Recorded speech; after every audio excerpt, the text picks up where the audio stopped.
قل من كان عدوا لجبريل فإنه نزله على قلبك بإذن الله مصدقا لما بين يديه وهدى وبشرى للمؤمنين.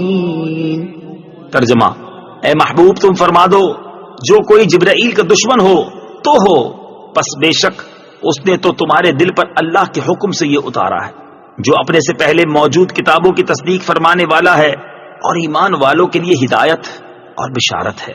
من کان عدوا، جو دشمن ہو. تفسیر صراط الجنان میں ہے. شان نزول: یہودیوں کے گروہ نے حضور سید المرسلین صلی اللہ تعالی علیہ وآلہ وسلم سے کہا آپ کے پاس آسمان سے کون فرشتہ آتا ہے؟ نبی اکرم علیہ الصلوۃ والسلام نے ارشاد فرمایا میرے پاس حضرت جبرائیل علیہ الصلوۃ والسلام آتے ہیں.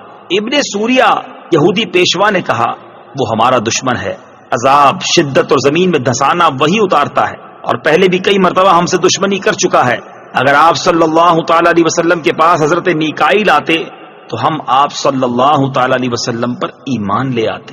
یہودیوں کی یہ بات سراسر جہالت تھی، کیونکہ حضرت جبرائیل علیہ الصلوۃ والسلام تو جو چیز بھی لائے وہ اللہ تعالیٰ کے حکم سے تھی، تو حقیقت میں یہ اللہ تعالیٰ سے دشمنی تھی. بلکہ اگر یہودی انصاف کرتے تو حضرت جبریل امین علیہ الصلوۃ والسلام سے محبت کرتے اور ان کے شکر گزار ہوتے کہ وہ ایسی کتاب لائے جس سے ان کی کتابوں کی تصدیق ہوتی ہے.